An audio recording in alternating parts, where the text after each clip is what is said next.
of a little baby, look at that little angel. But more accurate would be to say, look at that little enemy of God. I think I first seen this video for the morning worship on the JW app. And at the time, see, I think the witnesses is running out of shit to talk about, bro, to be honest, because they done thumbed through so many scriptures and they squeeze every little insignificant drop out of each scripture, the so-called feed the flock. But the flock have been eating applesauce for the last decades and drinking milk because the in-depth analysis of the Bible is no longer. I remember even as a youngster, I wasn't the sharpest knife in the drawer, but I used to love the Daniel prophecy book. My favorite book was the book of Revelation, you know, even before I was old enough to understand the concepts or what the explanation was. I used to love just looking at the illustrations. That probably scarred me to this day because the Revelation book is like taking LSD, and I never took LSD, but I would assume it's probably like an LSD trip, you know, taking a mushroom or something to that effect. But the witnesses, the Jehovah Witness governing body, they don't have nothing to talk about anymore. So they make these inflammatory statements like these little children are enemies of God because they're just so KGB, Gestapo, CIA like. That the governing body are so secluded and out of touch with reality that I really do believe that they look at little babies in the womb or recently out of the womb, still wet behind the ears, as enemies of God. Because these ducks, these dumb, let me not be too insulting. I call them ducks, just corny. Stephen Lett is like, Stephen Lett, or however you say his name, is like Daffy Duck to me, you know.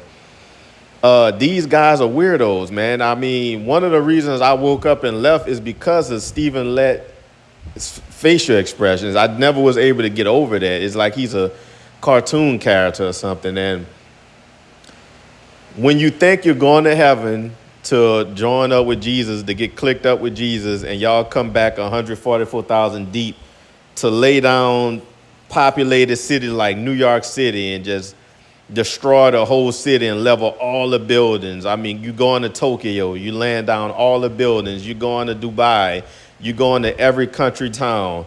You going to every nook and cranny to find out everybody who didn't accept the Jehovah Witnesses and didn't believe in the Watchtower, and you're going to hit them with fireballs until they die. And then all the birds of heaven. I remember they had a scripture, I want to say in Jeremiah, I don't know, chapter 33 or something to that effect, or maybe it was in Ezekiel.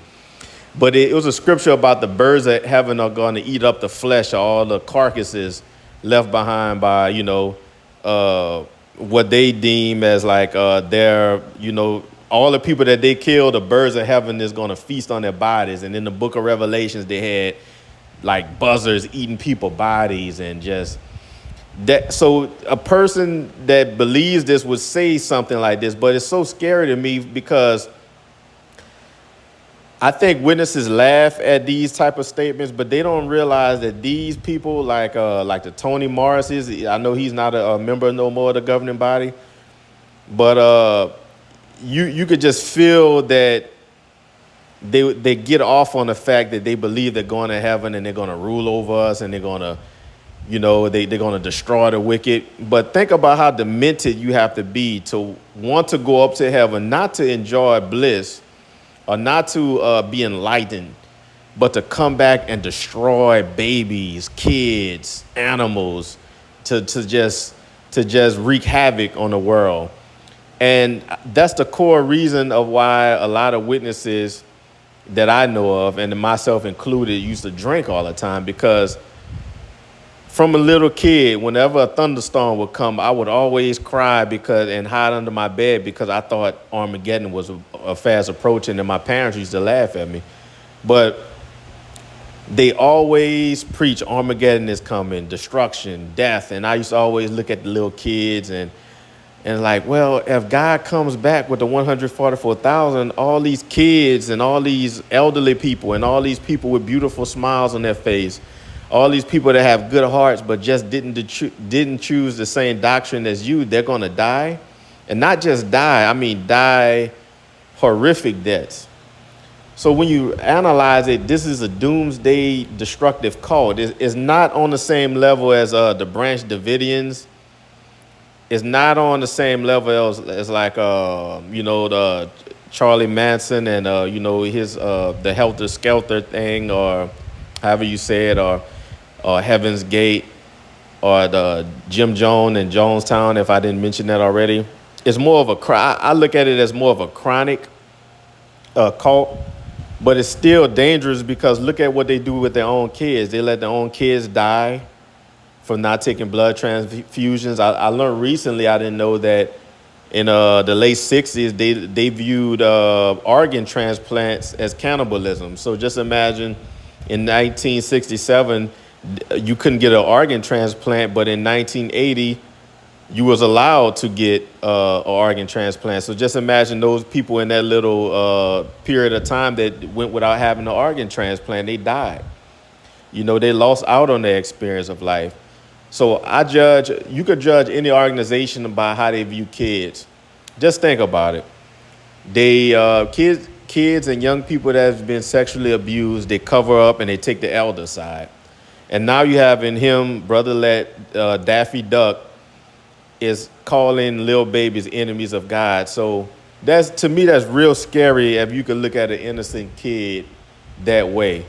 That's not a statement that, even though I know what he's trying to say, that we were born sinners, but the witnesses focus too much on the sinful nature of people. Yeah. Yes, humans are sinful, but when you constantly policing people, when you constantly look at kids as sinners and everything, it actually heightens sin. It actually makes people more anxious. So how can you fight sin in a state of constant anxiety, of impending destruction, of these kids are enemies of God? If you sin, you're an enemy of God. If you watch porn, you're an enemy of God. You're going to be destroyed forever. If you have homosexual tendencies, you're going to be destroyed forever. If you're a womanizer, you're going to be destroyed forever. If you work too many hours at your job, you're going to be destroyed forever. If you watch a rated R movie, you're going to be destroyed. Every single thing has the lake of fire. Just if you make one false move, you're going to be subject to the lake of fire. And the lake of fire is a symbol in the book of Revelation that represents eternal damnation, meaning like it's really scary because at least, if you go to hell, which I don't believe in hell, at least you may have a chance to come back. I don't know. But the lake of fire means complete damnation. So complete destruction. Lake of fire means you're dead. You're not coming back. Your consciousness is like Jehovah going to pretty much rip out the memory chip and just throw it in a volcanic lava or something. I don't know. You're never coming back.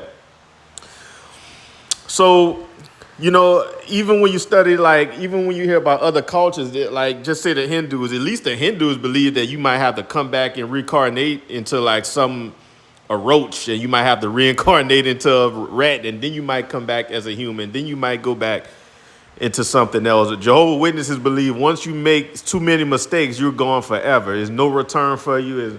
There's no afterlife for you. And it's almost similar to how a person that don't believe in God at all, evolutionists, believe that once you die, that's it. It's kind of like that. If you don't choose the publishing company in upstate New York, you're going to the lake of fire. And that's so sad.